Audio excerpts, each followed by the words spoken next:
স্বপ্নবী বলেছিল, আমার ভাইয়েরাও তোমরা আমাকে টান মেরে জমিনে ছড়ে ফেলে দিলাও, তারপরে আবার কাটালা ডাল নিয়ে কেন আমার দিকে অমন করে মোটা মোটা চোখ করে কেন তাকা জমালাও? দেখবেন ভাই, কোনো মানুষকে যখন বাপ যে ৩-৪ জনায়, একটা দুর্বল মানুষকে যখন ধরে নিয়ে গিয়ে বাপ যে বেঁধে রাখেও, মানুষটা দুর্বল হয়ে যায়, তাদেরকে বাপ যে তার শক্তিতে বাপ যে পেরে উঠতে পারে না। ওই মানুষটাকে যারা জবাই করতে যায় বাবা, জবাই করার আগে বাপ যে তাদের মস্তিষ্ক বাপ যে আলাদা হয়ে যায়, চোখগুলো বাপ যে মোটা মোটা হয়ে যায়।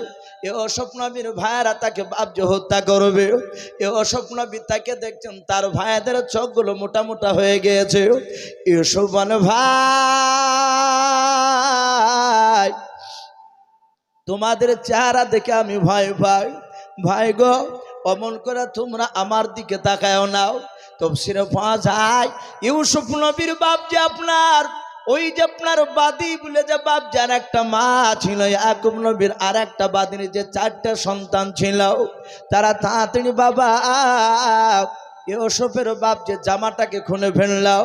খুলে ফেলার পর ইউসুফ নবী আলাইহিস সালামের শরীরে বাপ যে তারা 4 ভাই প্রথমে কাটাওয়ালা ডাল নিয়ে মারতে শুরু করলাম। হযরত ইউসুফের শরীরে যখন বাপ যে মুখের উপরে কাটাওয়ালা ডাল বাপজি সপা করে যখন মেরে দিলাও, কাটাগুলো ভুকে গেল। ইউসুফ নবী কাদার বলে, ওগো আমার ভাই, আমি আর মার সহ্য করতে পারি না।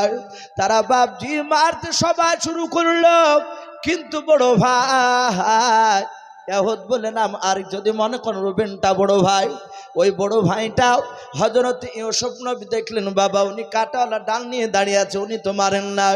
9টা ভাই বাপ যে কাটাওয়ালা ডাল দিয়ে মারতে লাগল। আমরা জানি 25টা নবী রাসূলের নাম আছে, বলুন আলহামদুলিল্লাহ। কটা বললাম বাপ? 25টা নবী রাসূল। তার মধ্যে থেকে মহান রব্বুল আলামিন রাসূল বলছেন এমন একজন নবী, যেই নবীর ঘটনা বাপজি কোরআন শরীফে বিস্তারিত দেওয়া আছে। বাদ বাকি 24টা নবীর ওই নবী বাদ দিয়ে অন্য 24টা নবী রাসূলের বিস্তারিত বাপজি জীবনী ওই কোরআন শরীফে সম্পূর্ণভাবে দেওয়া নেই। কোন কোন নবীর বাপজি আংশিক চরিত্র বাপজি তুলে ধরা হয়েছে। আশা করি বুঝতে পেরেছেন আমি কোন নবীর কথা বলতে চাইছি। সভাপতি সাহেবকে বারবার করে অনুরোধ করেছেন যেন ইউসুফ ভাইকে ওই ইউসুফ নবী আলাইহিস সালামের যেন কথা বলতে দেওয়া হয়। এই যে গোটা কোরআন শরীফে বাপজি অত বড় একটা লম্বা নবীর ঘটনা, এর পিছনে কারণ নাই ভাই? একটু কথা বলে, অবশ্যই কারণ আছে। ইউসুফ নবী আলাইহিস সালামের বাপজি শোনার পেছনে আপনার কয়েকটা কারণ আছে। তার মধ্যে থেকে বলা হয়েছে আল্লাহ রাব্বুল আলামিন যে ওয়া হুয়া আলা কুল্লি শাইইন কাদির, সেটা বোঝাতে চেয়েছে। মহান রব্বুল আলামিন শিরিক থেকে বাপজি পাক, শিরিকের কথা বাপজি ওই ইউসুফ নবী আলাইহিস সালামের জীবনীতে এসেছে। পিতামাতার হক সম্পর্কে বাপজি কথা বলা হয়েছে। ভাই আমি অন্য ভূমিকার দিকে যাব না, যতটা সময় দিয়েছেন আমাকে, সময় পর্যন্ত যতটা হবে ততটাই বাপজি বলা আর হুকুম করা হয়েছে আমাকে। তাহলে আসি, আমরা সকলেই জানি যে ইউসুফ নবী আলাইহিস সালাম, ওনার আব্বার নাম ছিল হযরত ইয়াকুব নবী আলাইহিস সালাম। একবার বলুন আলহামদুলিল্লাহ। নবীদের নাম আমি যদি বাপজি বলি, আপনারা মনে মনে নবীর নামটা পূর্ণাঙ্গ বলবেন। নবীদের নাম, সাহাবাদের নাম নিলে যারা জান্নাতি, তাদের নাম যদি মহব্বতে নেন, আপনার আমলনামা থেকে 1000টা গুনাহকে মাফ করা হয়। বলুন আলহামদুলিল্লাহ। শুধু তাই নয়, 1000টা বাপজি ওই গুনার জায়গায় মহান রব্বুল আলামিন 1000 নেকি লিখে দেয়। নবীদের নাম মহব্বতে যদি বাপজি নেওয়া হয়, তাহলে আমরা শুনলাম হযরত ইয়াকুব নবী আলাইহিস সালাম। এই ইয়াকুব নবী আলাইহিস সালাম তার জীবনীতে বাপজি এসেছে। আমরা অনেকে বাপজি হয়তো ঘটনা খুলে হয়তো বলতে চাইলাম, আমরা বলি যে ইয়াকুব নবী, আমরা সকলেই জানি যে বলি যে 2টো স্ত্রী হযরত ইয়াকুব নবী আলাইহিস সালামের আপনার দুটো স্ত্রী কথা তফসিরে পাওয়া যায়, কিন্তু আর একটা বাবজি বিবির কথা বলা হয়েছে। ইউসুফ নবী আলাইহিস সালামের জামানায় বাবজি সেই সময় যাই ছিল বাদীদের সাথে বিবির মতো বাবজি আপনার ব্যবহার করা। বলুন আলহামদুলিল্লাহ। যেমন আমরা সকলেই জানি আপনার আমার রাসূল সাল্লাল্লাহু তাআলা আলাইহি ওয়াসাল্লামের টোটাল বাবজি 11টা স্ত্রী ছিল। এটা আমরা জানি না ভাই, কথা বলে 11টা স্ত্রী। তার মধ্যে বাবজি রাসূল সাল্লাল্লাহু তাআলা আলাইহি ওয়াসাল্লামের বাবজি 9টা ছিল বাবজি বিবাহিতা স্ত্রী, আর দুটো ছিল বাবজি দাসী। দিয়ে টোটাল কটা হলো? 11টা। রসুলের জামানায় বাদীর সাথে ব্যবহার করা বাবজি জায়েজ ছিল। স্ত্রীর সাথে যেরকম ব্যবহার করবে ওই রকম বাবজি সেই সময়তেও জায়েজ ছিল। পরে বাবজি সেটা মানসুখ হয়েছে, সেটা নিষেধ হয়ে গিয়েছে। তো যাই হোক, ইয়াকুব নবী আলাইহিস সালামের যে বাবজি প্রথমকার যে স্ত্রী, তার সন্তান ছিল বাবজি 6টা। বলুন আলহামদুলিল্লাহ। কটা বললাম? 6টা। আর আরেকটা বাদী ছিল ইয়াকুব নবী আলাইহিস সালামের স্ত্রী, ওই বাদীর বাবজি সন্তান ছিল 4টা। তাহলে 6 আর 4 কত হচ্ছে? 10টা। তাহলে হযরতে ইয়াকুব নবী আলাইহিস সালামের এই দুই স্ত্রীর মিলে বাবজি সন্তান ছিল 10টা, আর আরেকটা বাবজি স্ত্রী ছিল সন্তান 2টো, যাকে বিনয়ামিন বলে বাবজি আমরা অনেকে জানি, আমরা বলি বনিয়ামিন। আর আরেকটা ভাই ছিল হযরতে ইউসুফ নবী আলাইহিস সালাম। তাহলে ইউসুফ নবীরা বাবজি এক মায়ের 2 ভাই, আর ইউসুফ নবীর বাবজি 2 মায়ের ছেলে ছিল টোটাল 10টা। এরা টোটাল ভাই ছিল বাবজি আপনার 12টা। হযরতে আমরা জানি ইয়াকুব নবী আলাইহিস সালাম তার 12টা সন্তানের মধ্যে থেকে 11টা সন্তান ইয়াকুব নবী আলাইহিস সালামের কাছে ছিল, আর একটা সন্তান ইয়াকুব নবীর কাছ থেকে অনেক দূরে সরে দিয়েছিলেন আল্লাহ। এরও পিছনে বাবজি কয়েকটা কারণ দেওয়া আছে। তার মধ্যে থেকে একটা কারণ বলা হয়েছে, একটি কিতাবের নাম আপনার বলা হয়েছে হায়াতুস সাহাবা বলে একজন আল্লাহর ওলি, বিখ্যাত ওলামে দেওবন্দের একজন বিখ্যাত বুজুর্গ। উনি ওই কিতাবটিতে বাবজি একটা কারণ তুলে ধরেছেন যে ইয়াকুব নবী আলাইহিস সালাম তার সন্তান ইউসুফ নবীর বয়স ছিল তখন মাত্র 5 কি 6 বছর, একেবারে বাচ্চা। কিতাবে আরো লিখছে ইউসুফ নবী আপনার জামানায় মানুষ বয়স পেত 200-250 বছর। বলুন আলহামদুলিল্লাহ। তাহলে সেই তুলনামূলক ইউসুফ নবীর 4 বছর মানে একেবারে বাচ্চা। ইউসুফ নবী শুয়ে আছে, ইয়াকুব নবী আলাইহিস সালাম উনি রাত্রিবেলায় নফল ইবাদত করছিলেন। বর্তমান কিছু মনে করবেন না ভাই, আমাদের এলাকায় মসজিদে দেখতে পাওয়া যাচ্ছে মুসল্লিকে, যারা নামাজ পড়ে বেশিরভাগ নামাজি মুসল্লিকে দেখা যায় ফরজ পড়ার পরে 3 শ্রেণীর মুসল্লি দেখতে পাওয়া যায় মসজিদে। প্রথম শ্রেণী দেখা যায় কিছু মানুষ, তারা ফরজ নামাজ পড়িয়ে আপনার বেরিয়ে সোজা চলে যায়। আমি গত সপ্তাহে আপনার, আজকে কি বার হচ্ছে ভাই? রবিবার। গত শুক্রবার তার আগা শুক্রবার আমি দক্ষিণ দিনাজপুরে ছিলাম। গঙ্গারামপুর, যেহেতু ইউটিউব হচ্ছে হয়তো ওখানকার মানুষও বাবজি লাইভে দেখতে পারে। ওখানে একটি জালসাই বাবজি আপনার একটা গ্রামে, গঙ্গারামপুর থেকে প্রায় 7-8 কিলোমিটার ভিতরে, একই স্টেজে বাবজি 3 দিন নবী জীবনী করলাম। একই স্টেজে প্রতিদিন 2.5 ঘন্টা কেন বক্তব্য। তো ওখানে বাবজি একদিন জুম্মা পড়েছিল আমার। আমি জুম্মা পড়ার পরে দেখলাম মসজিদে প্রায় মোটামুটি মুসল্লি 200-র কাছাকাছি হবে, বড় মসজিদ। নমাজ যাহাতে ইমাম সাহেব বাবজি সালাম ফেরা হয়ে গেল, দেখলাম গোটা 4 লোক বসে আছে। ইমাম, আমি একজন মৌলানা, আর গোটা 3 লোক মুসল্লি। বাদ বাকি সব হুড় করে বেড়ে টুপিটাকে মাথা থেকে বের করে পকেটে ভরে চলে গেল। আমি যেহেতু মুসাফির আছে ওখানে, আমি ইমাম সাহেবকে বললাম, ভাই ওনারা চলে যাচ্ছে কেন? বলে ওনারা আর নামাজ পড়ে না। ফরজ নামাজ পড়েই চলে যায়। আমি আশ্চর্য হয়ে গেলাম। তাহলে মুসল্লি তিন রকমের দেখা যায়, কিছু মনে করবেন না ভাই। এক শ্রেণী ফরজ নামাজ পড়ে আমাদের এলাকারও দেখা যায় কিছু মুসল্লি বেড়ে চলে যায়, সুন্নাত নফল তো পড়ে না, সুন্নাত তো পড়ে না। আর এক কোয়ালিটি মুসল্লি দেখা যাচ্ছে তারা ফরজ পড়ে, সুন্নাত পড়ে, নফলটার পড়ে না। আর কিছু কয়েকটা লোকে দেখা যায় তারা বাবজি নফল পড়ে তারা বাড়ায় আর বলে যে মানুষ আর নফল পড়ছে না। যারা পড়ে না তাদের কাছে বলবে ভাই নফলের অত গুরুত্ব নাই, ওটা ব্যক্তিগত ব্যাপার, অ্যাডিশনাল সাবজেক্ট ওটা। এখন তো প্রায় মানুষ জেনারেল শিক্ষিত, কোনটা কম্পালসারি কোনটা অ্যাডিশনাল এগুলো বাবজি সব প্রায় ছেলে জানে। অনেকে বাবজি এ সাধারণ মানুষকে চেনা মুশকিল, সে জীবনে কলম ধরতেও জানে না, অথচ ইংলিশে গালি দিচ্ছে ডিমন, শয়তান তাই বলছে তাকে। তো যাকে ডিমন বলছে ভাই এ কি বললো, তো বলছে ভাই বুঝতে পারেননি, বলে না, বলে আপনাকে শয়তান বললো ইংরেজিতে, অথচ স্কুলে ধাপিতে সে যায়নি। মানুষ আর চিনা যাচ্ছে না ভাই এখন। তা আমি বলছিলাম নফল ইবাদত ইয়াকুব নবী আলাইহিস সালাম করছিলেন।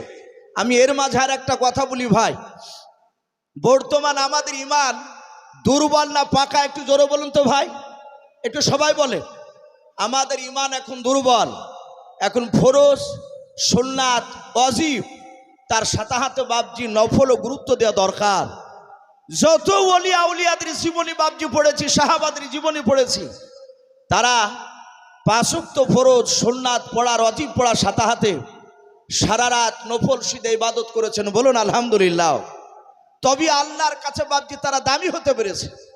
তো ভাই যাই হোক, ওদিকে যাচ্ছিলাম, তা আমি বলছিলাম ইয়াকুব নবী আলাইহিস সালাম তিনি নফল ইবাদত করছিলেন রাত্রিবেলায়। তখন তার পাঁচ ওয়াক্ত নামাজ ফরজ ছিল না, উনি নামাজে দাঁড়িয়ে আছেন। আর ইউসুফ আলাইহিস সালাম 5 থেকে 6 বছরের বাচ্চা।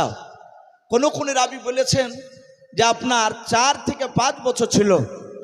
হঠাৎ করে দেখলেন ইউসুফ নবী আলাইহিস সালাম উনি নাকে জোরে আওয়াজ করতে লাগলেন। অনেক মানুষ দেখেন জোরে জোরে নাকে শব্দ করে, আমরা অনেকে নাক দিকে ঘুমায় বলে, আবার বলে এই মোষের মতো নাক ডাকছিস কেন, এরকমই বলি আমরা অনেকে। ইউসুফ নবী নাকে শব্দ করছিলেন। ইয়াকুব নবী আলাইহিস সালাম উনি নামাজের মধ্যে থেকে হঠাৎ করে ওনার সন্তানের দিকে বাবজি ধ্যান চলে গেল। উনি তাকাতে শুরু করলে, উনি চিন্তা করছেন আমার ইউসুফের হলো কি, উনি হঠাৎ করে আওয়াজ করলেন কেন। ভাইরা আমার, বাবা জীবনেরাও, ইউসুফ নবী আলাইহিস সালাম মিনিট 5 মতো বাবজি আওয়াজ করলেন না কেউ। আবার কিছুক্ষণ পর আওয়াজটা বন্ধ হয়ে গেল। হযরত ইয়াকুব নবী আলাইহিস সালাম তিনি আবার আল্লাহর ধ্যানে পড়ে গেলেন।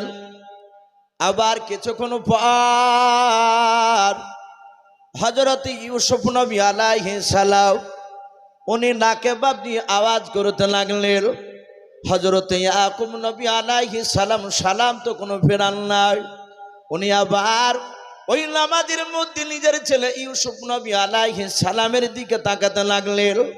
আমার আল্লাহ ডাক দিয়া বলেন, ইয়াকুব নবী পয়গম্বর আলাইহিস সালাম তুমি সারা পৃথিবীর চেয়ে আমাকে বেশি ভালোবাসতাও। ওরে আমার ইয়াকুব নবী শুনে নাও, নামাজের মধ্যে নামাজ কমপ্লিট না করে তুমি আমার দিক থেকে তোমার সন্তানের দিকে তুমি তাকাইলা। ইয়াকুব তুমি আমার দিক থেকে তোমার সন্তানের দিকে তুমি তাকালে, আমার মহব্বত কিছু তোমার সন্তানের দিকে দিয়ে দিয়েছো। যেই চোখ দিয়ে তোমার সন্তানকে দেখছো, এই সন্তানকে আমি তোমার চোখের আড়াল করে দেব। আল্লামা কামালউদ্দিন দামিরি কিংবা দিমিয়ারি রহমাতুল্লাহ আলাইহি হায়াতুস সাহাবা বলে নয়, হায়াতুল হাইওয়ান বলে কেতাব দিতে একটা কারণ বাবজি তিনি তুলে ধরেছে। সম্মানিত ভাইরা আমার, বাবা জীবনেরা, যাই হোক এইভাবে বেশ কয়েকটা কারণের কথা বলা হয়েছে। হযরত ইউসুফ নবী আলাইহিস সালাম উনি আস্তে আস্তে আস্তে বাবজি 10 বছর হয়েছে, কেউ বলেছেন 12 বছর। ইউসুফ নবী আলাইহিস সালাম রাত্রিবেলা বিছানায় শুয়ে আছে। রাত্রিবেলা শুয়ে শুয়ে বাবজি স্বপ্ন দেখছিলেন। এখানে আমরা প্রায় বাবজি ভাই যারা আছি, আমরা প্রায় বাবজি রাত্রিবেলায় অনেকে স্বপ্ন দেখি। অনেকেই স্বপ্ন দেখি, কেউ স্বপ্নে উড়িয়ে বেড়ায়, কেউ স্বপ্নে বাপজি কেউ তাড়া করছে, দূরে চলে যাচ্ছে কিন্তু পালাতে পারছে না। অনেকেই বলে স্বপ্নে মানুষকে তাড়া করলে সে পালাতে পারে না। স্বপ্ন অনেক রকমের হয়। স্বপ্ন 3 রকমের বলা হয়েছে। এক রকমের স্বপ্ন সত্য হয়, আর 2 রকমের স্বপ্ন বাপজি শয়তানে দেখায়। হযরত ইউসুফ নবী আলাইহিস সালাম তিনি রাত্রিবেলায় হঠাৎ করে তিনি স্বপ্ন দেখছেন। স্বপ্ন উনি কি দেখলেন তা আল্লাহ কোরআনে বলেছেন। হযরত ইউসুফ নবী আলাইহিস সালাম উনি রাত্রিবেলায় শুয়ে শুয়ে দেখলেন। আল্লাহ রাব্বুল আলামিন কোরআন পাকে বিশ্ব নবীকে বাপজি জানিয়ে দিয়েছে ইউসুফ নবী আলাইহিস সালাম স্বপ্নে কি দেখেছিলেন। ইয ক্বালা ইউসুফ লিআবিহি ইয়া আবাতি ইন্নী রাআইতু আহাদা আশারা কাওকাবান ওয়াশ শামসা ওয়াল কমারা রাআইতুহুম লি সাজিদিন। ইউসুফ নবী আলাইহিস সালাম উনি স্বপ্নের মাধ্যমে দেখলেন, বাবা আসমানে কোটি কোটি তারকার মধ্যে থেকে মাত্র 11টা তারকা এবং চাঁদ সূর্য আসমান থেকে এসে তারা ইউসুফ নবী আলাইহিস সালামের পায়ের তলে তারা সিজদায় লুটিয়ে পড়ল। বলুন সুবহানাল্লাহ। হযরত ইউসুফ নবী আলাইহিস সালামের স্বপ্ন ভেঙে গেল।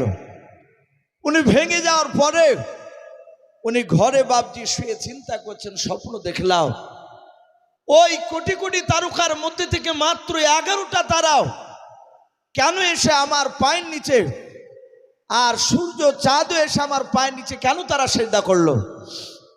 সম্মানিত ভাইরা আমার, বাবা জীবনেরা, এই স্বপ্নের ব্যাপারে তারার ব্যাপারে তাফসীরে এসেছে আল্লাহ রসুলের জামানায় আমার বিশ্ব নবী যখন কলমার দাঁত দিছিলেন, এ বিশ্ব নবীজির বাপজি কাছে এক ইহুদি নামক একটা ইহুদির পণ্ডিত, তার নাম বাপজি কেতাবে দিয়েছে বুস্তান। কি নাম বললাম ভাই?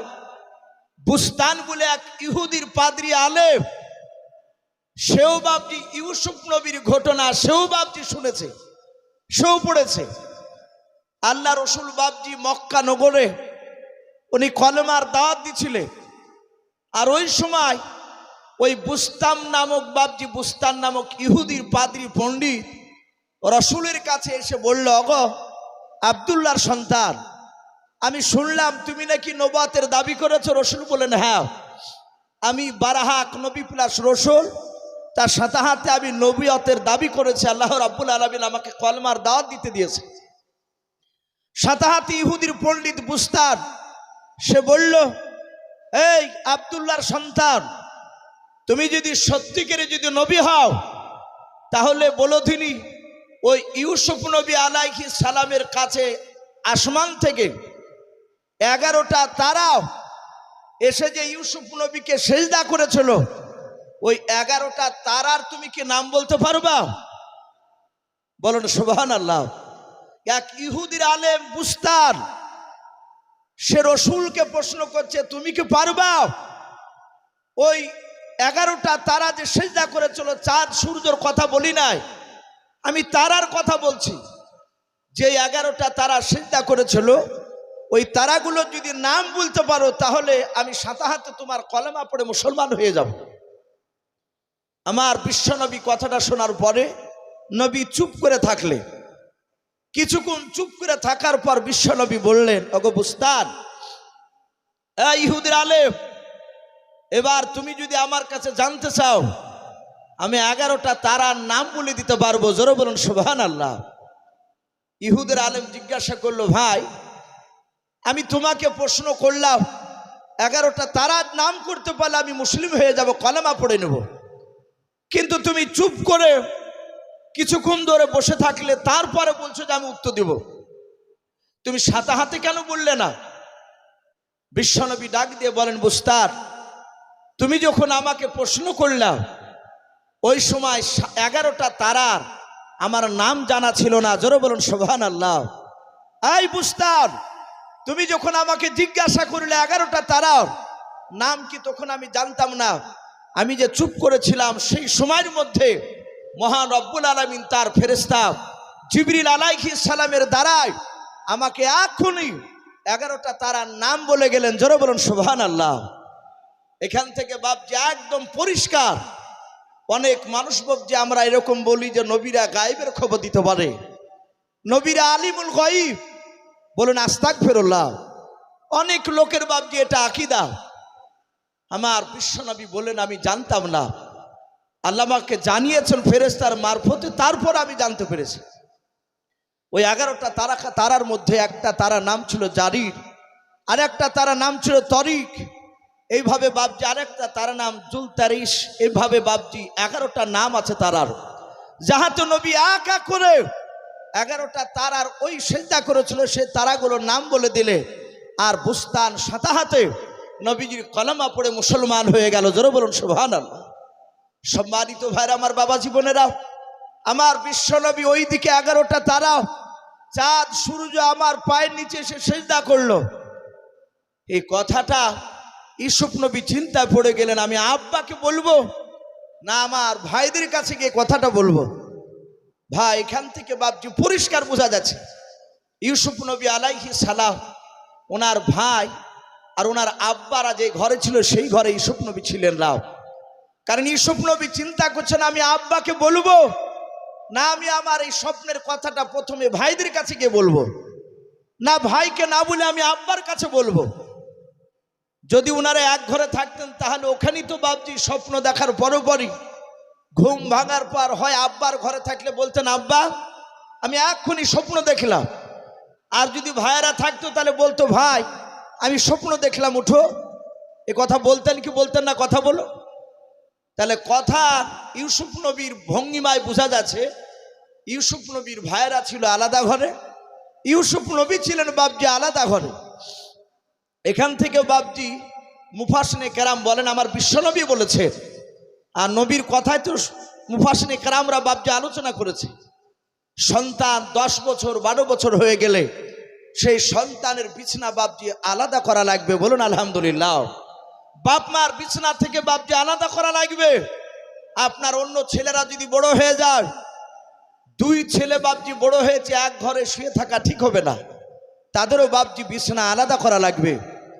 হযরত ইউসুফ নবী আলাইহিস সালাম উনি স্বপ্ন দেখার পর চিন্তা করলেন আমি ভাইদের কাছে যাব না, আমি আব্বার কাছে গিয়ে বলবো। কারণ আমি দেখেছি আমার আব্বা জানের কাছে এলাকার মানুষেরা স্বপ্ন দেখার পর সকালবেলা এসে স্বপ্নের মানে জেনে যেত।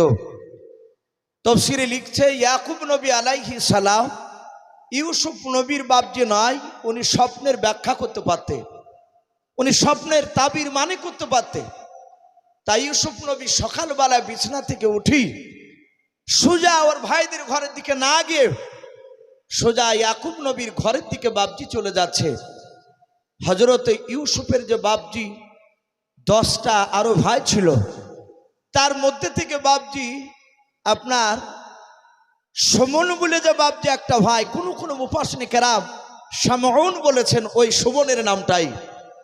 উনি দেখলেন আমার ভাই প্রতিদিন বিছানা থেকে উঠে আমাদেরই ঘরে আসে, আর আজ আমার ভাই ইউসুফ আমাদের ঘরের দিকে না এসে সোজা আব্বার ঘরের দিকে কেন দৌড়ে যাচ্ছে?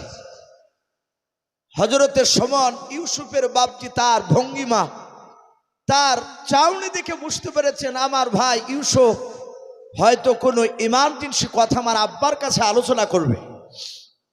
হযরতে সুমন ইউসুফ নবীর ভাই, উনি পেছন পেছন বাপজি পায়ে এমন ভাবে শব্দ জানেন আওয়াজ ইউসুফের কানে না পৌঁছায়, আস্তে আস্তে পা টিপে টিপে ফেলে হযরত ইয়াকুব নবী যে ঘরে ছিলেন ওই ঘরে যে কোনো একটা পাঁচিলের দেওয়ালের বাপজি আপনার কোলে লাগিয়ে কান লাগিয়ে বাপজি কথাগুলো শুনতে লাগলে।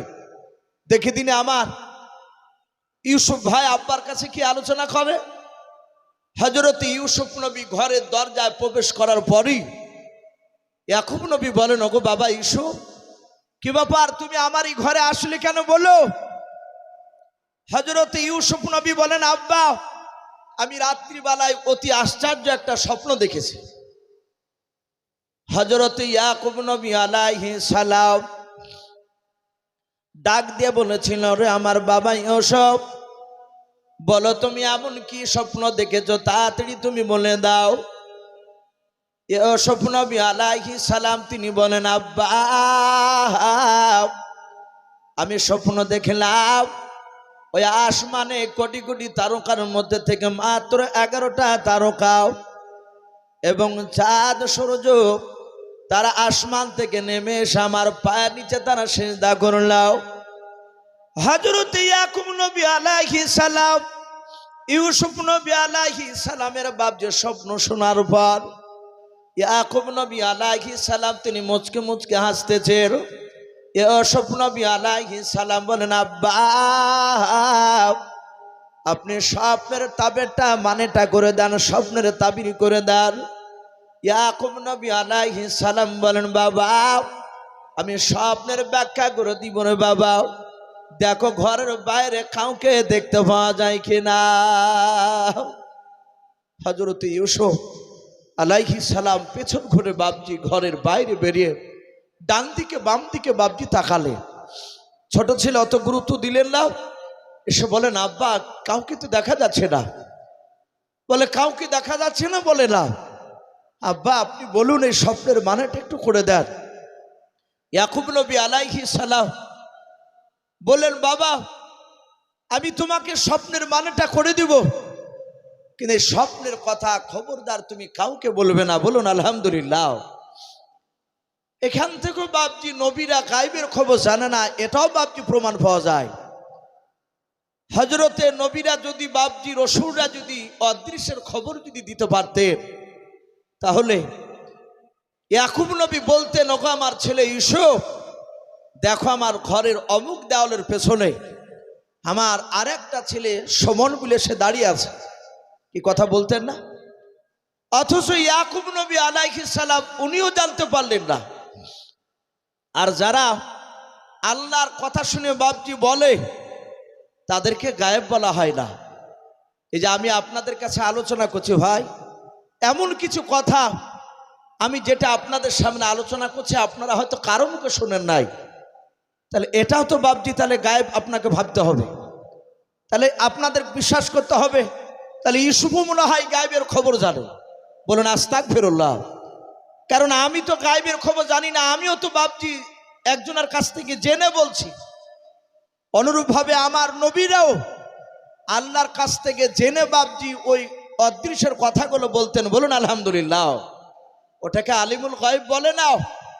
হযরত ইয়াকুব নবী আলাইহিস সালাম উনি ওই জায়গাতে বাপজি দাঁড়িয়ে বললেন, ক্বালা ইয়া বুনাইয়া, ওগো আমার কলিজা টুকরা সন্তান শুনে নাও, লা তাকসুস রুয়াকা, খবরদার তোমার স্বপ্নের কথা কাউর সামনে আলোচনা করবা না, বলবা না।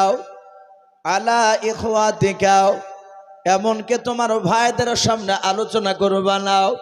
হযরত ইউসুফ নবী আলাইহিস সালাম সঙ্গে সঙ্গে বাপজি কথাটাকে কাজ করে ডাক দিয়ে বলেন, আব্বা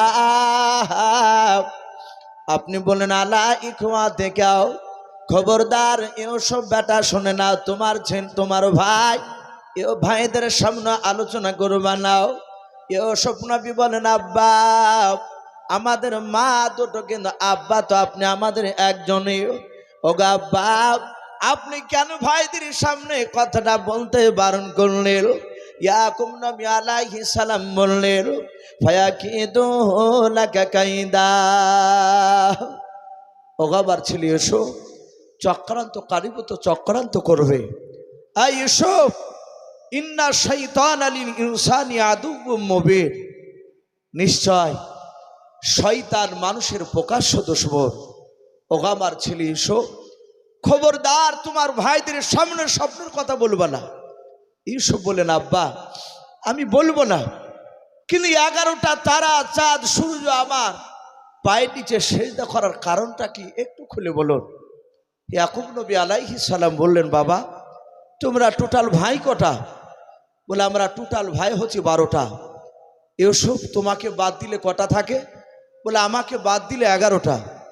বলে আসমান থেকে তারা কটা এসেছিল? বলে 11টা।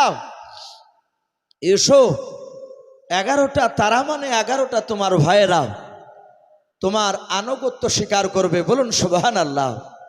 ইউসুফ নবী বলেন, আব্বা তাহলে চাঁদ সূর্য ওরা আসলো, এসে সেজদা করলো, ওর কারণটা কি?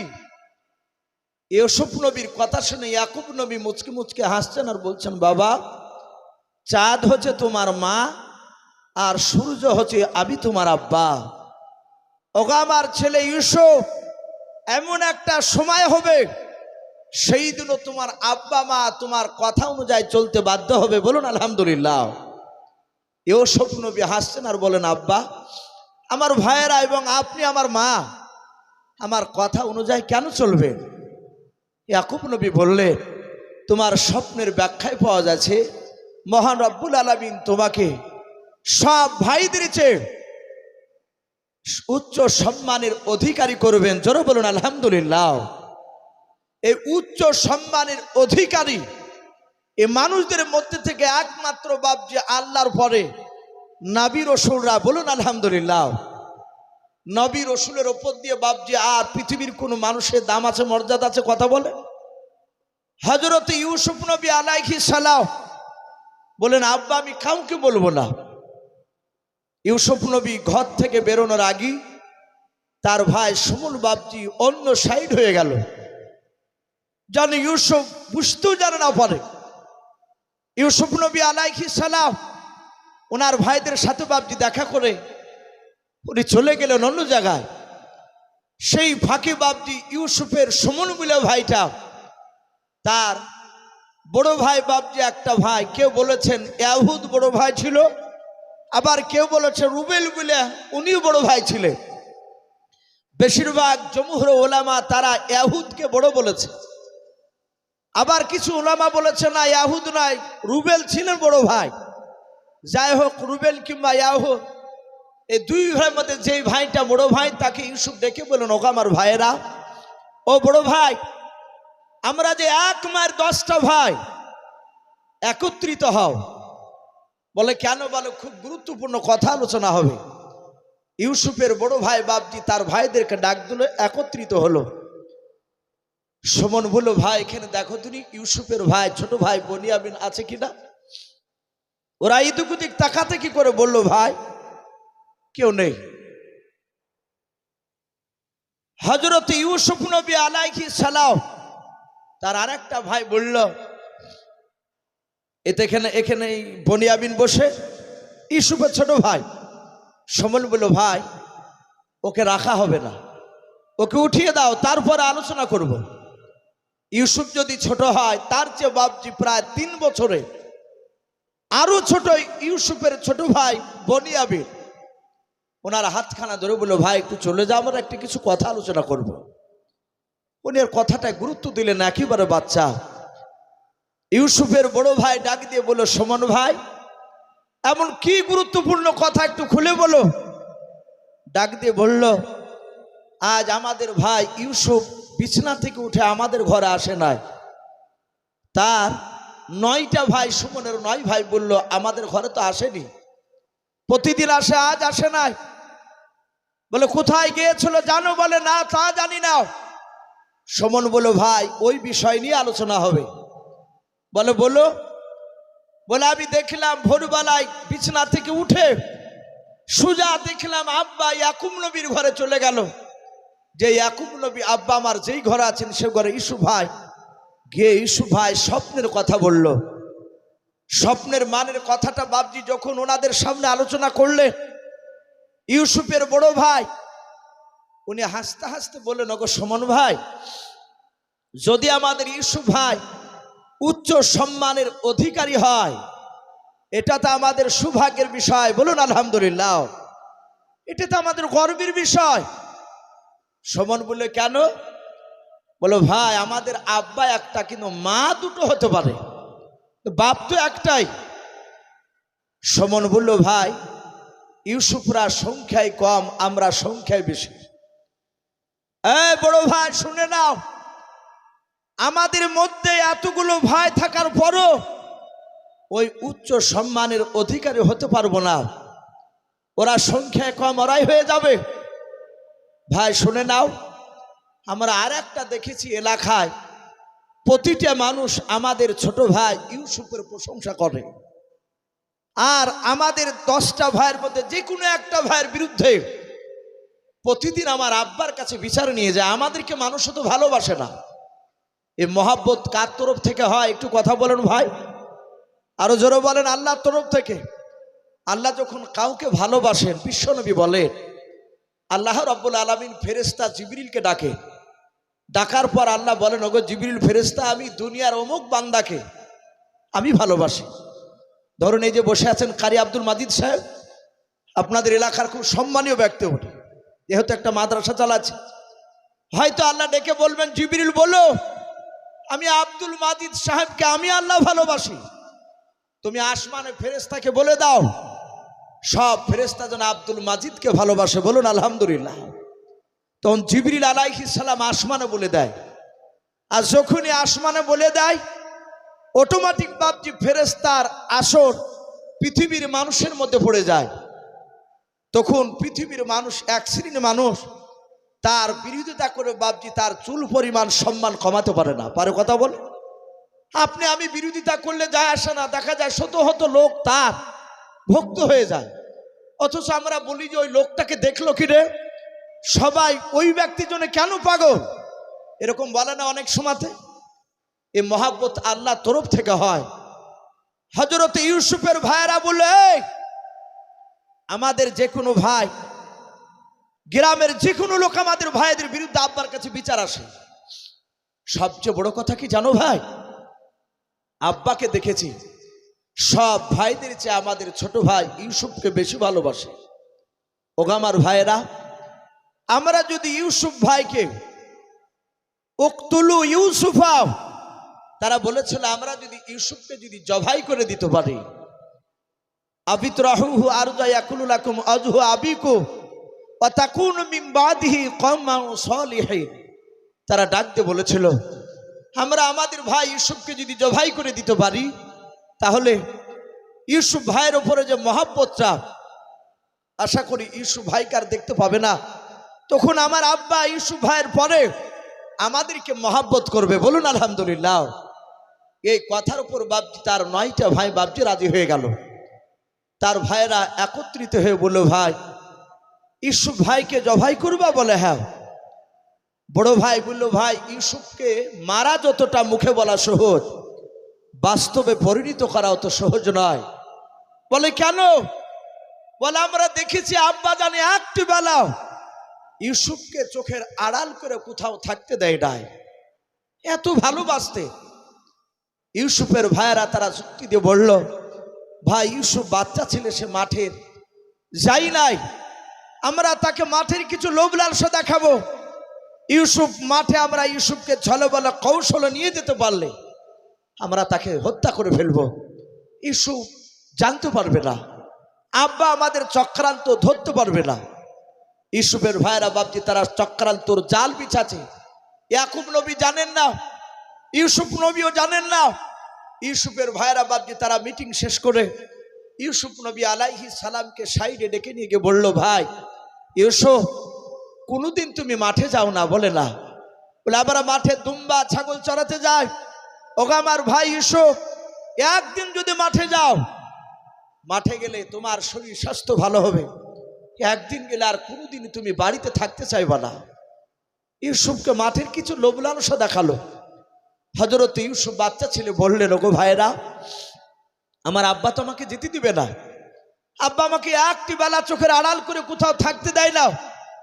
ইউসুফ আলাইহিস সালামের ভাইয়েরা বলল, ভাই তুমি আজই আব্বার কাছে অনুমতি চাও, যদি আব্বা যান অনুমতি যদি না দেয়, তাহলে তুমি একটু মিছামিছি অভিনয় করে কাঁদবা, একটু কাঁদতে শুরু করবা, বাদ বাকিটা আমরা তখন দেখে নেব। ইউসুফ জানে না যে আমার ভাইয়েরা চক্রান্তর জাল বিছিয়ে দিয়েছে, আমাকে মারবে। হযরত ইউসুফ নবী আলাইহিস সালাম সোজা এসে বলছেন, ওগো আব্বা, আমি রাত্রিবেলায় নয়, আমি আগামীকাল সকালবেলায় ভাইদের সঙ্গে আমি মাঠে ছাগল চড়াতে যাব। কোন মুফাসিরে খারাপ বলেছেন না, ওই দিনই বলল, ভাই আজকে যেতে হবে? বলে হ্যাঁ। বলে আব্বা আমি ভাইদের সাথে আজকে মাঠে ছাগল চড়াতে যাব। আমার ইয়াকুব নবী আলাইহিস সালাম ডাক দিয়ে বলেছিলেন, ওগো আমার ভাই, ওগো আমার ছেলে, এসো, তুমি মাঠে যেও না। হযরত ইউসুফ নবী আলাইহিস সালাম তিনি কান্না শুরু করে দিলেন। আমার ইউসুফ নবীর 11টা নয় বাবা 10টা ভাই, তারা পাঁচিলের আড়াল থেকে কথাগুলো শুনছিল। যখন দেখলাম আব্বা যেতে দেবে না, ইউসুফ নবী কান্না শুরু করে দিয়েছে।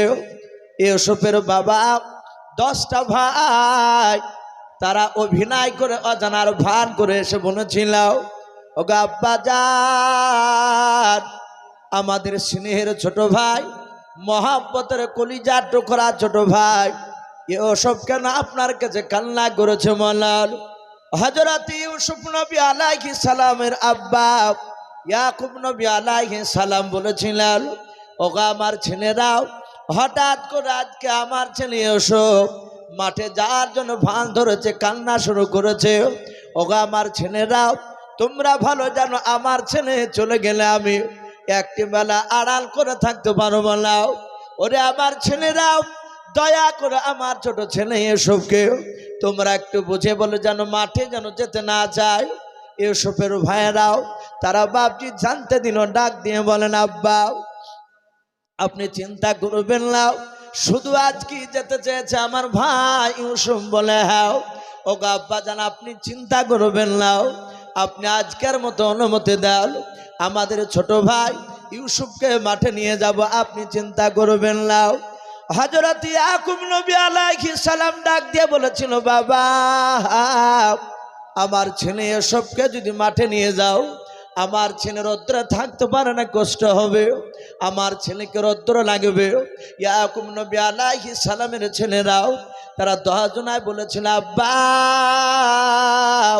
আপনি চিন্তা করবেন না, আমাদের ছোট ভাই যদি ইউসুফকে যদি আমাদের সাথে অনুমতি দেন, আমরা যদি মাঠে নিয়ে যাই, ওগো আব্বা জান সূর্যের তাপ আমাদের ছোট ভাই ইউসুফকে লাগতে দেব না।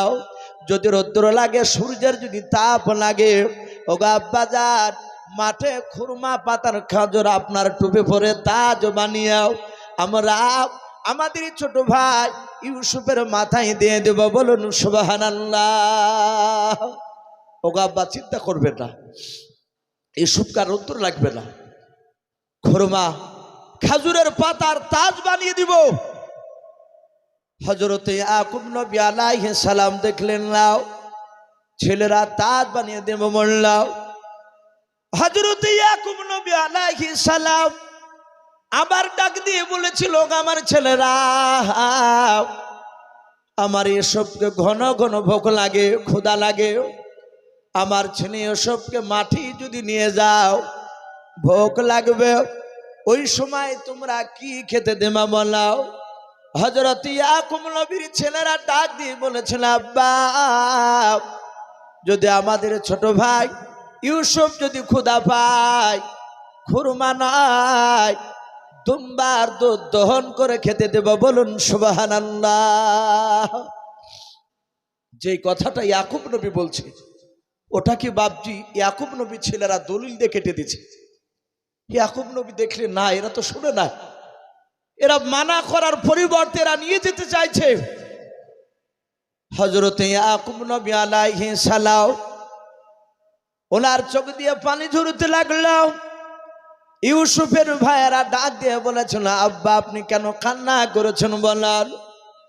ইয়াকুব নবী বলেছিলেন, ক্বালা ইন্নী লা ইয়াহজুনুনি আন তাযহাবু বিহি ওয়া খাফা ইয়াকুলাহু যিবু ওয়া আনতুম আনহু গাফিলুন।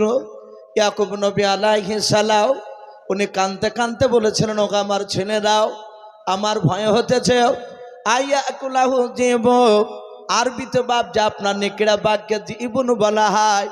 ইয়াকুব নবী বলেন, ওগো আমার ছেলেরাও তোমরা শুনে নাও, আমার ছেলে ইউসুফকে যদি তোমরা নিয়ে যাও, মাঠে যাওয়ার পর খেলাধুলায় তোমরা মগ্ন হয়ে থাকবা, ইউসুফ থেকে তোমরা গাফিল দূরে থাকবা। আর ওই সময় শুনে নাও, ওই জঙ্গলের নেকড়া বাঘ এসে আমার ছেলে ইউসুফকে খেয়ে নিবে। ওগো আমার ছেলেরা, আমার ইউসুফকে নিয়ে যেও না, আমার চরম ভয় হতেছে। ওয়াখাফু, ইয়াকুব নবী বলেন আমার চরম ভয় হতেছে, আমার ইউসুফকে নেকড়ে বাঘে খেয়ে নেবে। হযরত ইউসুফের বাপজি ছেলেরা, তার ভাইয়েরা, ইয়াকুব নবীর ছেলেরা, তারা সকলে বলেছিল, কলু, তারা সব ভাইয়েরা বলেছিল, লাইন আকালাহু দিব, তারা বলেছিল ওগো আমার আব্বাজান, যদি আমাদের ছোট ভাই ইউসুফকে যদি নেকড়ে বাঘে খেয়ে নেয়, নাহানু উসবাতুন ইন্না ইযাল্লা খাসিরুন, তাহলে আমরা সকলেই ক্ষতিগ্রস্তের মধ্যে হয়ে যাব। বলুন আলহামদুলিল্লাহ।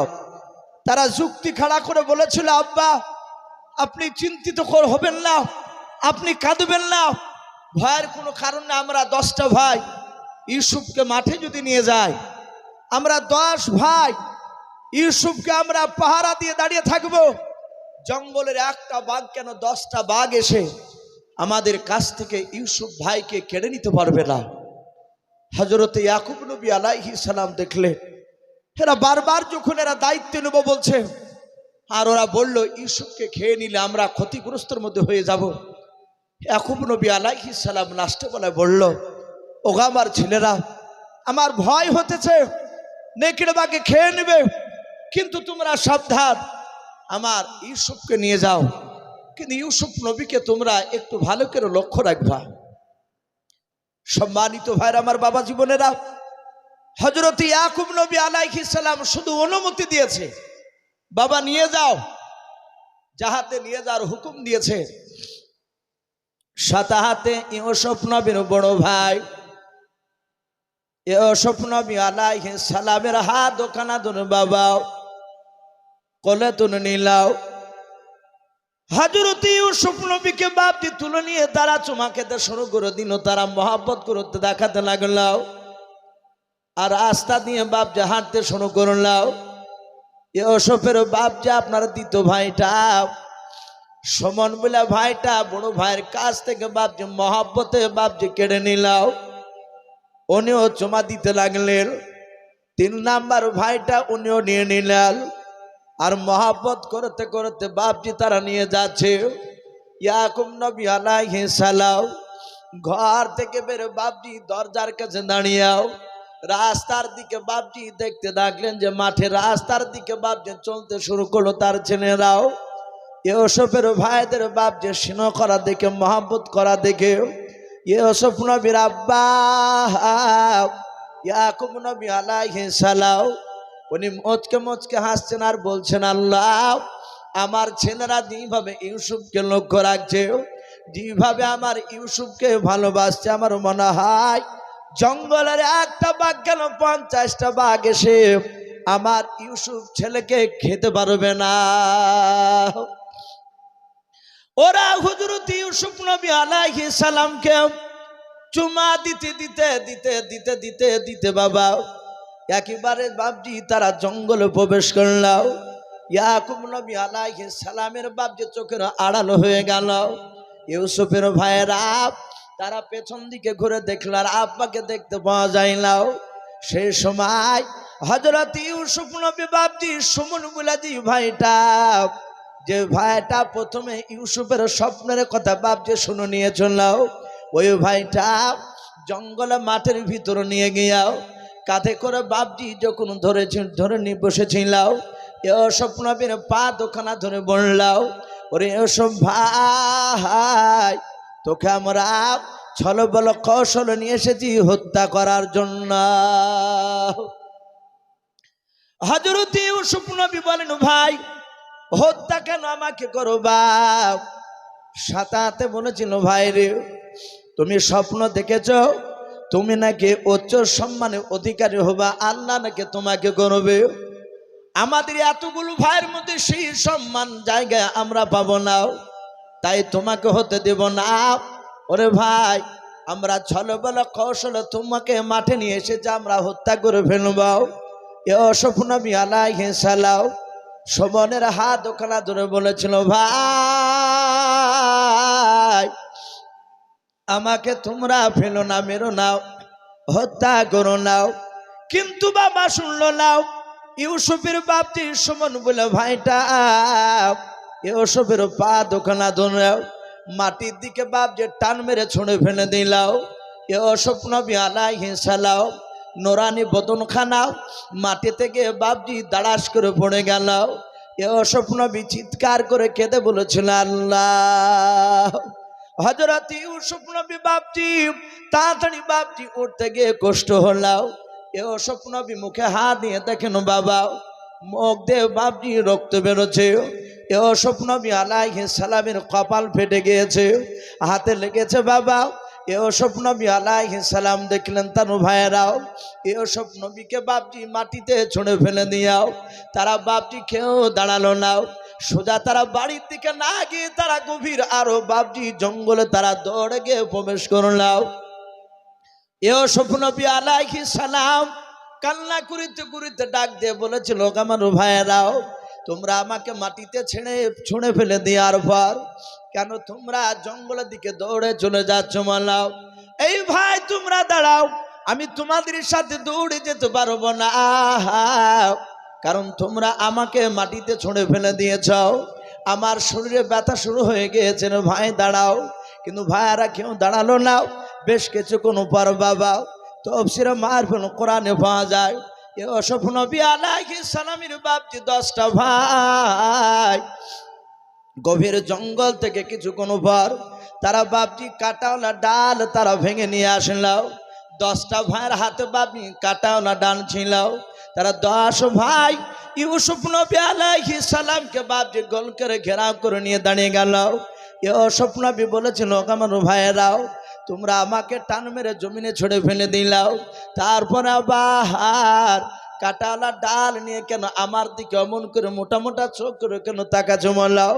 দেখবেন ভাই কোনো মানুষকে যখন বাপ যে 3-4 জনায় একটা দুর্বল মানুষকে যখন ধরে নিয়ে গিয়ে বাপ যে বেঁধে রাখে মানুষটা দুর্বল হয়ে যায়, তাদেরকে বাপ যে তার শক্তিতে বাপ যে পেরে উঠতে পারে না। ওই মানুষটাকে যারা জবাই করতে যায় বাবা জবাই করার আগে বাপ যে তাদের মস্তিষ্ক বাপ যে আলাদা হয়ে যায়, চোখগুলো বাপ যে মোটা মোটা হয়ে যায়। এ ওসব নবীর ভাইয়েরা তাকে বাপ যে হত্যা করবে। এ ওসব নবী তাকে দেখছেন তার ভাইদের চোখগুলো মোটা মোটা হয়ে গিয়েছে। ইউসুফ বলে ভাই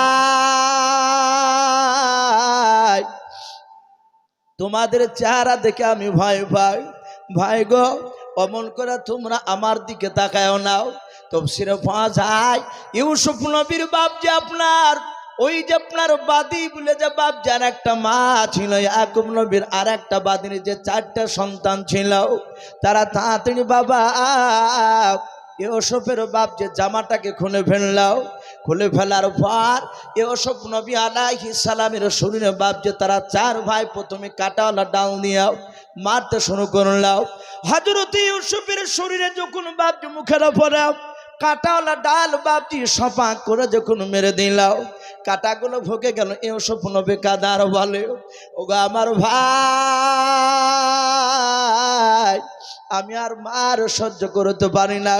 তারা বাপজি মারতে সবাই শুরু করলো, কিন্তু বড় ভাই এহদ বলে নাম আর যদি মনে করেন রুবেনটা বড় ভাই, ওই বড় ভাইটাও হযরত ইউসুফ নবী দেখলেন বাবা উনি কাটাওয়ালা ডাল নিয়ে দাঁড়িয়ে আছে, উনি তো মারেন না। 9টা ভাই বাপ যে কাটাওয়ালা ডাল দিয়ে মারতে লাগল। ইউসুফ মাটিতে বাপ যে লুটালুটি করে। ইউসুফ নবী একবার ছোট ভাইয়ের নাই বাপজি বড় ভাইয়ের নাই, মেজো ভাইয়ের বাপজি সমানের পা দুখানা ধরে আবার পায়ের লাত মেরে ফেলে দেয়। ইউসুফ লাস্টে বেলা দেখলেন আমার বড় ভাই ইয়াহুদ উনি তো মারেন নাই, উনার পা দুখানা জোরে ধরে কেঁদে বলেছিল আমার ভাইয়েরা ও বড় ভাই আমি তো এমন কোনো অন্যায় করি নাই, শুধু একটাই কথা শুনে নাও, ওই স্বপ্নের দেখা কথাটা আমার আব্বাকে বলা এটাই তোমাদের কাছে অপরাধ। ও বড় ভাই আমি লক্ষ্য করে দেখলাম সবাই কাটাওয়ালা ডাল দিয়ে মারছে, ভাই তুমি তোমারও নাই।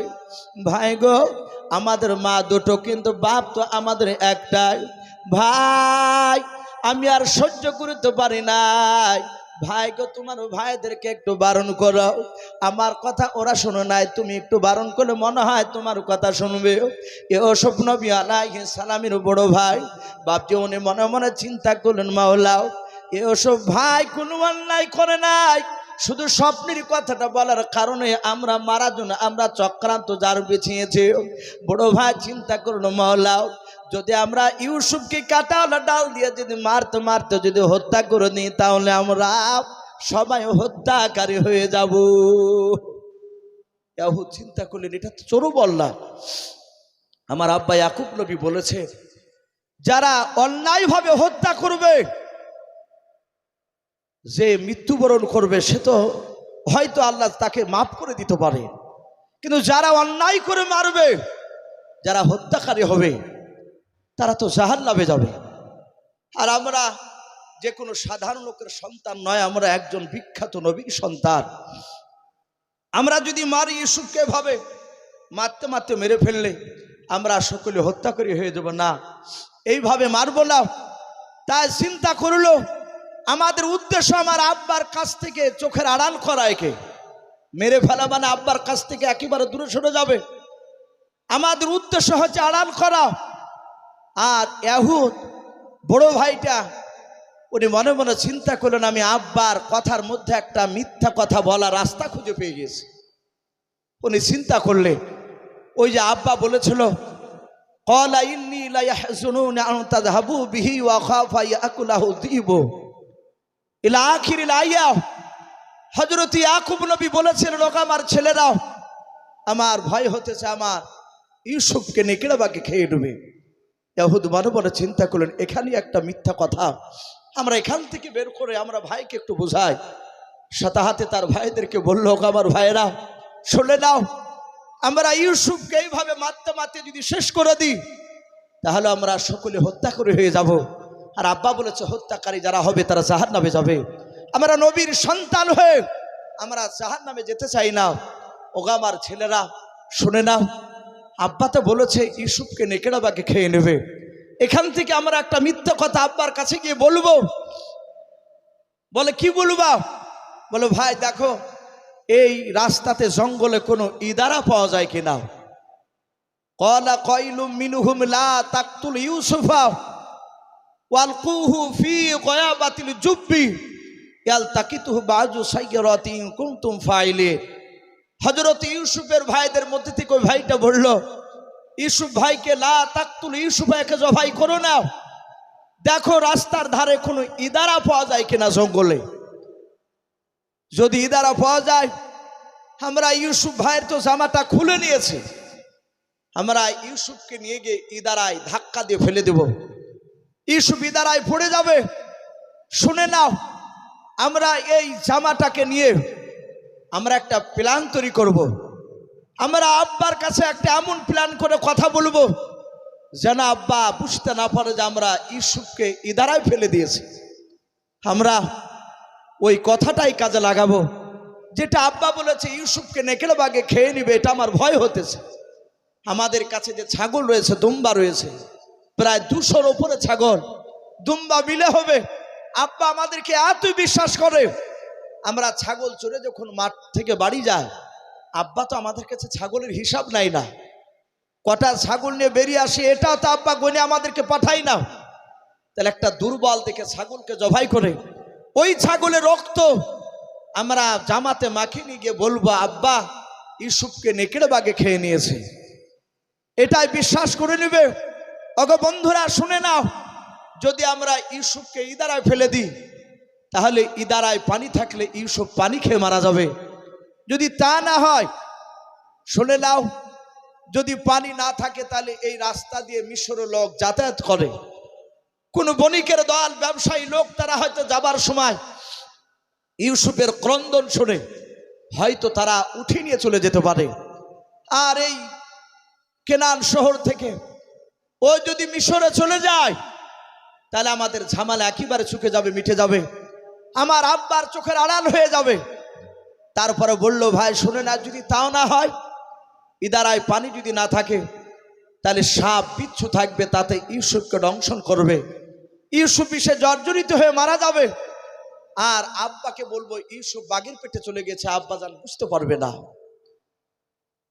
হযরত ইউসুফের বড় ভাই, তার কথায় যুক্তি আছে বলে ভাবছি তারা সকলে মেনে নিল।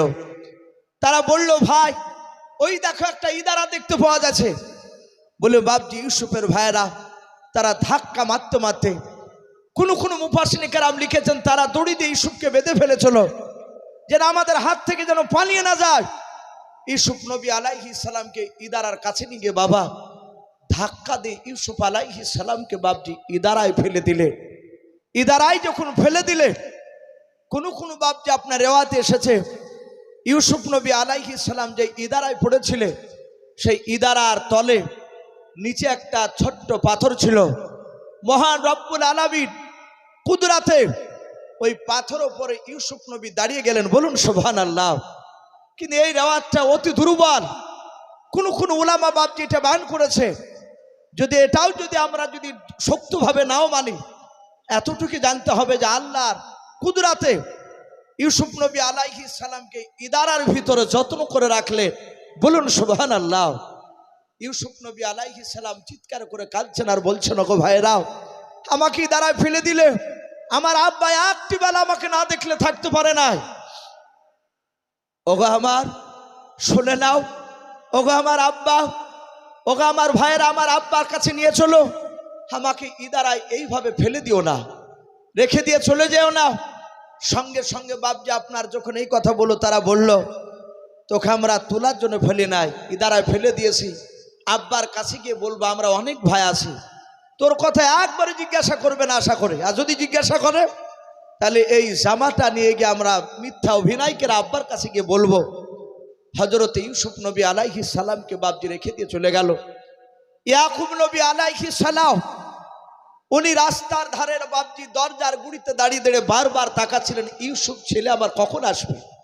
পাঠিয়ে দিয়েছে, একবার ঘরে যে আবার দরজার গুড়িতে আসে, দেখলেন সারা দিন পার হয়ে গেল।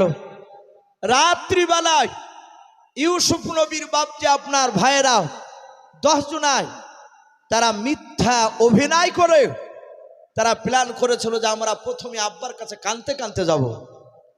এরা কাঁদতে কাঁদতে গিয়ে তারা রক্ত মাখানো জামাটা নিয়ে ইয়াকুব নবীর কাছে হাজির হলো, বলুন আলহামদুলিল্লাহ। বাপজি আমার সোনা লালেরা, কাদর সব কাঁদন বাপজি সত্য হয় না। এক শ্রেণী মানুষ দেখেন যারা দুষ্ট হয়, তারা মিটিং মজলিসে হাওমাও করে কাঁদে, লোকেরা তার কাঁদনে বাপজি গলে যায়। কিন্তু কোরআন পাক আল্লাহ বলছে এক শ্রেণীর মানুষ তারা মিথ্যা অভিনয় করে কাঁদে, সেটা কোরআন প্রমাণ দিচ্ছে। হযরত ইউসুফের ভাইয়েরাও তারা যে মিথ্যা করে কেঁদেছিল ইয়াকুব নবীর কাছে, কাঁদন সত্য না মিথ্যা একটু জোরে বলে? এ কাঁদন মিথ্যা। এই জন্য বাপজি সব কাঁদন বাপজি সত্য হয় না, ওই কাঁদনের পিছনে ভয়ঙ্কর কিছু বাপজি লুকানো থাকে মিথ্যা। হযরত ইউসুফ নবী ভাইয়েরা তারা রক্তর মাখা জামাটা নিয়ে কাঁদতে শুরু করেছে। ইয়াকুব নবী আলাইহিস সালাম ডাক দিয়ে বলেছিলেন, ওগো আমার ছেলেরাও,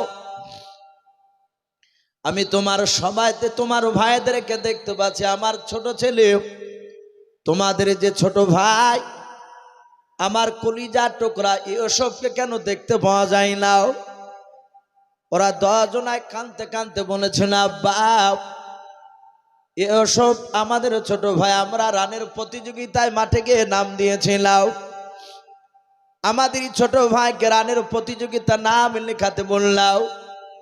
উনি বললেন, আমি খেলাধুলা নাম দেব না, আমি আজকে প্রথম এসেছি তোমাদের খেলাধুলা দেখবো। ওগো আব্বা, আমরা সবাই মিলে খেলাধুলায় নাম দিয়ে যখন দৌড়াতে শুরু করে দিলাম, আর ইউসুফ ভাই একটা গাছের গুড়িতে বসে থাকলাম, আমরা অনেক দূর যখন দৌড়ে চলে গেলাম, আমাদের ছোট ভাই ইউসুফ ভাই পেছন থেকে ডাক দিয়ে বলেছিল, ভাই, ওগো আব্বা, ভাই ভাই করে যখন চিৎকার করে যখন ডাক দিলাম, আমরা পেছন দিকে ঘুরে দেখলাম ছোট ভাইকে। আব্বা, আপনি যা বলেছিলেন সেই কথা বাস্তবে পরিণত হতে শুরু হয়ে গেল। দেখলাম নেকিরা বাঘ জঙ্গল থেকে আসার পর আমাদের ছোট ভাই ইউসুফকে ধরে ফেলেছে। ওগো আব্বা, আমরা 10 ভাই দৌড়ে গিয়ে ওই বাঘের মুখ থেকে ইউসুফকে টানানোর চেষ্টা করলাম, ছোটানোর। এত চেষ্টা করে আব্বা ইউসুফের বডি খানা ধরে টানতে শুরু করে দিলাম বাঘের মুখ থেকে। এত জোরে টান মারলাম আমাদের শক্তি ব্যয় করে তাকে বাঘের মুখ থেকে বের করতে পারলাম না। ওগা বাপ, ইউসুফের পুরা বডি খানা বাঘের পেটে চলে গেল। আর এ দেখেন ইউসুফের জামাটা ইউসুফের বডি থেকে বেরিয়ে চলে আসলো। ওগা বাপ, আমরা সত্য কথা বলছি, যেহেতু আমরা সত্যবাদীর সন্তান, আপনি যে নবী, এই জামাটায় রক্ত লাগে আছে, বাঘের মুখের রক্ত, ইউসুফের শরীরে রক্ত। যাহাতে বাপ যেই কথা বললাম, হযরত ইয়াকুব নবী আলাইহিস সালাম বাবা জামাটা নিলাও, হামা করে ইয়াকুব নবী বাপ যে কাঁদতে শুরু করলেন। ইউসুফ নবীর জামাটা নেওয়ার পর বাবা এইভাবে বাপনি ষাট করে বাপ যে দেখেছিল, তফসিরে লিখেছে তারা কাঁটাওয়ালা ডাল দিয়ে যখন ইউসুফকে মারতে গিয়েছিল বাবা, ওই সময় তারা ইউসুফের শরীর থেকে জামাটা বাপ যে খুলে নিয়েছিল। তাই কাঁটাওয়ালা ডাল একটাও জামাতে বাপ যে লাগে না। তাই জামাটা বাপ যে আপনার অক্ষত অবস্থায় ছিল, ছিঁড়া ফাটা বাপ যে ছিল না। হযরত ইয়াকুব নবী বলেছিলেন, বাবা তোমাদের কথা আমি বিশ্বাস করলাম, কিন্তু শুনে নাও, এই জামাটা লক্ষ্য করে আমি দেখতেছি, আমার মনে হয় যেই বাঘটা আমার ইউসুফ বেটাকে খেয়ে নিয়েছে বলো, আমার মনে হয় ওই বাঘটা কি শিক্ষতি বাঘ ছিল বলো। হঠাৎ করে বলছে, আব্বা শিক্ষতি এখানে আসছে কেন? এ আবার শিক্ষা বাঘ কোনোদিন শিক্ষতি হয়? বলো বাবা, আবার মনে হয় ইউসুফকে খাওয়ার আগে জামা কি খুলে রেখেছিল। এরা বুঝতে পেরেছে, আব্বা তো বিশ্বাস করে না। বলে আব্বা, আমরা টানাটানি করতে গিয়ে জামা বেরিয়ে এসেছে। এই রক্ত দেখে আপনি বুঝতে পারছেন না এই রক্ত আপনার ইউসুফের রক্ত? তাফসীরে বাবজি লিখেছে, ইয়াকুব নবী আলাইহিস সালাম জামাটা এইভাবে নাকের গুড়িতে নিয়ে গিয়ে শোঙার পরে উনি বললেন, ওগো আমার ছেলেরা, আবার বলা হয় এই রক্ত ইউসুফের শরীরের রক্ত নয়। বলুন সুবহানাল্লাহ। হযরত ইউসুফের ভাইয়েরা 10 জনায় বললেন, আব্বা আপনি পাগল হয়ে গিয়েছে, ইউসুফকে মহব্বত করতে করতে আপনি অন্ধকারে ডুবে গিয়েছে। বলে কেন বাবা? বলে রক্ত ইউসুফের শরীরের রক্ত নয়। তা আপনি বুঝলেন কি করে এটা কিসের রক্ত? যাক, মা বোনেদের পেছনে জায়গা হচ্ছে না। ওকে মা বোন, আমি আপনাদেরকে একটু দয়া করে অনুরোধ করবো, আপনারা একটু সামনের দিকে আর একটু চেপে চেপে বসো। পেছনকার মা বোনদেরকে একটু বসার সুযোগ করে দেন। মা বোনদেরকে অনুরোধ করছে, আপনারা সামনের দিকে একটু এগিয়ে এগিয়ে বসো, আর পেছনকার মা বোনদেরকে একটু বসার সুযোগ করে দেন। ভাই, তার সাথে হাতে আপনাদেরকে বলছি, বাবজি ভাই আপনারা একটু আস্তে আস্তে এগিয়ে আসুন। অনেক বাবজি ভাই দাঁড়িয়ে আছে, একদম পুরো বাবজি প্যাটটাপ হয়ে গেছে প্যান্ডেল। আপনারা আর একটু এগিয়ে আসলে ওই পেছনকার বাবজি ভাইদের একটু সুবিধা হবে বসার। অনেক মানুষ দাঁড়িয়ে থাকতে কষ্ট পাচ্ছে। ভাই আমরা একটু এগিয়ে আসি, একটু জিকির করে ফাঁকার একটু এগিয়ে আসি। লা ইলাহা ইল্লাল্লাহ, লা ইলাহা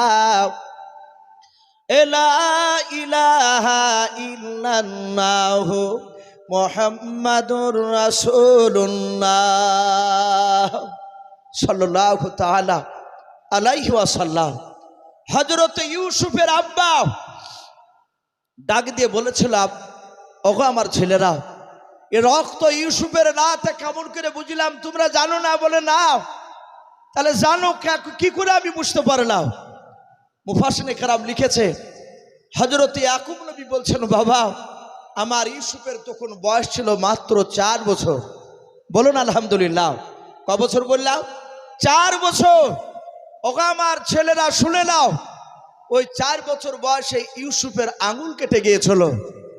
আঙুল কাটার পরে ইউসুফ নবী আঙুল কাটা হাতটাকে নিয়ে এভাবে আঙুলটাকে চেপে ধরে কাঁদতে কাঁদতে এসে বলেছিল, আব্বা আমার এই আঙুলটা কেটে গিয়েছে।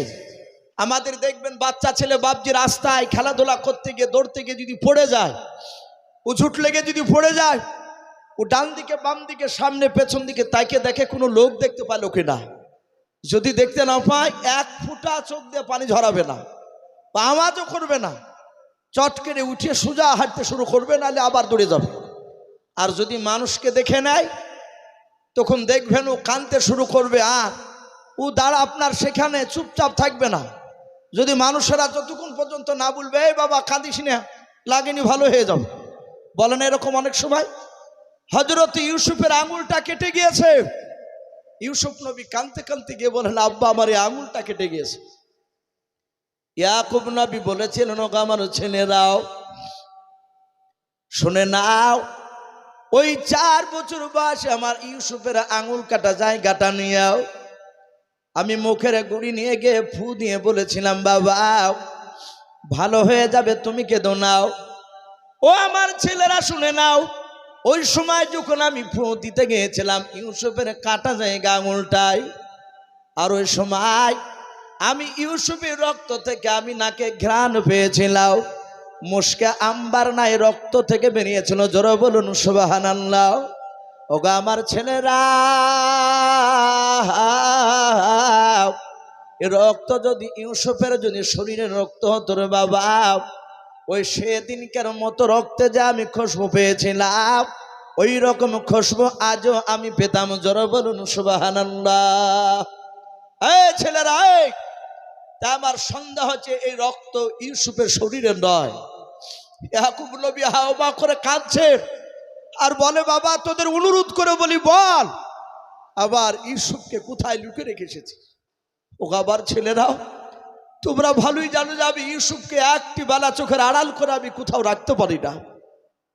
ইউসুফের ভাইয়েরা কঠোর দিল শক্ত করে তারা বলল, আব্বা আমরা সত্যবাদী, আমরা সত্যিকারী কথা বলছি, মিথ্যা বলি নাই। ইয়াকুব নবী আলাইহিস সালাম দেখলে সবুর করা ছাড়া কোনো রাস্তা নাই। আর আল্লাহ অনেক জায়গায় বলেছেন, ইন্নাল্লাহা মা'আস সাবিরিন, আমি ধৈর্যধারীদেরকে সবুরকারীদেরকে আমি ভালোবাসি। বলুন আলহামদুলিল্লাহ। সম্মানিত ভাইরা আমার, বাবা জীবনেরা, যত ইমানদার হবেন রাগ করবেন না, যত আল্লাহকে ডাকবেন বেশি তত তার বিপদ কম না বেশি? একটু জোরে বলেন ভাই। তত বেশি ইমানদারকে আল্লাহ বলছেন আমি তাদের পরীক্ষা নেই। আপনারা হয়তো অনেকে শুনেছে রসুলের জামানায় একজন সাহাবা বিয়ে করেছে, এক নাই দুই নাই, 12 বছর ধরে বাপজি সংসার করছেন তার স্ত্রীকে নিয়ে। এই 12 বছরের মধ্যে চুল পরিমাণ স্বামী স্ত্রীর মধ্যে বাপজি কখনো ঝগড়া হয় নাই, ঝামেলা হয় নাই। স্ত্রীতে স্বামীকে ভালোবাসে, স্বামীতে স্ত্রীকে মহব্বত করে, হ্যাঁ তো সুখের সংসার। হঠাৎ করে বাপজি সে সাহাবার স্ত্রী তার স্বামীকে বলছেন, সাহাবাকে, ওগো প্রাণের স্বামী একটা কথা বলবো। বলে কি কথা? আপনি কি আমার ব্যবহারে আঘাত পেয়েছে? স্বামীতে বলছে, না বিবি। বলে আমি তোমার ব্যবহারে আঘাত পাই নাই। স্ত্রীকে ডাক দিয়ে স্বামীতে বলছে, ওগো বিবি আমারও কি ব্যবহারে তুমি আঘাত পেয়েছো? তার দিনদার বিবি বললে, না আমি পাই নাই। স্বামীতে বলছে, বিবি বলো কি বলবা বলো। ডাক দিয়ে বলছেন, আমি যা চাইবো আপনি কি দিবেন? আমি একটা কথা বলবো, বলেন আপনি শুনবেন কিনা? বললেন, তুমি যা বলবে আমি তাই শুনবো। সাথে হাতে বাপজি বলল যে আপনি আমাকে 3 তালাক দিয়ে দেন, আমি আপনার সাথে সংসার করতে চাই নাই। সাহাবা অবাক হয়ে গেলে, যার সাথে কোনো ঝামেলা নাই, আমার বিবি আমাকে ভালোবাসে, আমি তাকে ভালোবাসি, আর হঠাৎ করে বাপজি তালাক কেন চাইল? তার স্বামী বলল, ওগো বিবি আমি তোমাকে তালাক দেব, কিন্তু এখানে নয়, আমি রাসূলুল্লাহর দরবারে গিয়ে আমি তোমাকে 3 তালাক দেব। বিবি তো বলল, তাই চলো আমি তাই নিব। রাস্তা দিয়ে বাপজি যেতে যেতে যেতে যেতে রাসূলুল্লাহর দরবারে যাওয়ার আগেই হঠাৎ করে বাপজি দেখলেন সাহাবার পায়ে বাপজি উঁচু মাটি কিংবা পাথরে উঝুট লেগে বাপজি একটা আঙুল ফেটে গিয়েছে, ফেটে রক্ত বেড়ে গেছে, যাহাতে লেগে গিয়েছে। আর অমনি বলেন, ইন্না লিল্লাহ। কি বলতে হয় না ইন্না লিল্লাহ? আমরা পড়ে গেলে উঁচুট হাত থেকে পড়ে গেলে ও যা ও মা বলি না অনেকে, অথচ অনেক নামাজি অথচ এই কথা বেরিয়ে পড়ে। এটা বলবেন না। পড়ে গেলে, কারেন্ট অফ হয়ে গেলে, বিপদ হলে অমনি সাথে হাতে পড়বেন ইন্না লিল্লাহ। শুধু মৃত্যুতেই পড়তে হয় তা নয়, যাহাতে সাহাবা ইন্না লিল্লাহ পড়লে সাথে হাতে বাপজি বসে পড়লে ওনার দিনদারিনী বিবি যে তালাক নিতে যাচ্ছিলেন, উনি সাথে হাতে বাপজি কাপড়ের একচলকে বাপজি ছিঁড়ে আঙুলে বেঁধে দিলেন। বেঁধে দেওয়ার পরে বলছেন, আরে বিবি আমি একাই হাঁটতে পারবো না, তোমার কাঁধটা আমাকে দাও, তোমার কাঁধে আমি ভর দিয়ে একটু হাঁটে রাসূলুল্লাহ দরবারে যাব। তুমি তো তালাক চেয়েছো। যাহাতে বাপজি কাঁধে বাপজি আপনার হাত দিলে দিয়ে রাসূলুল্লাহর দিকে না গিয়ে ওনার বিবি সোজা বাড়ির দিকে রওনা নিয়েছেন। বলুন আলহামদুলিল্লাহ। সাহাবা বলছেন, বিবি রাসূলের দরবারে চলো, তুমি যে তালাক চেয়েছো আমি ওখানেই তোমাকে 3 তালাক দিব। বলছেন, ওগো স্বামী, আমি আপনার সাথে আজ থেকে আর কোনোদিন তালাক চাইবো না। বলুন আলহামদুলিল্লাহ। বলে কেন? বলে স্বামী শুনে নাও, আমি রাসূলুল্লাহর মুখে শুনেছি যাকে আল্লাহ ভালোবাসে তাকে বিপদ দেয়।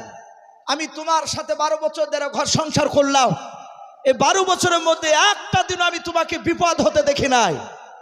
তা আমি চিন্তা করেছি তুমি আল্লাহর কাছে দামি হতে পারোনি, তাই যে আল্লাহর কাছে দামি হতে পারেনি আমি তোমার কাছে সংসার করবো না বলে আমি সিদ্ধান্ত নিয়েছিলাম।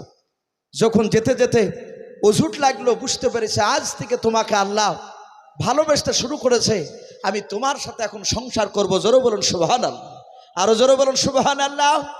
সম্মানিত ভাইরা আমার, বাবাজি বোনেরা, ইমানদার যারা হয় তাদেরকে বাপজি আপনার পরীক্ষা নেয় মহান রব্বুল আলামিন।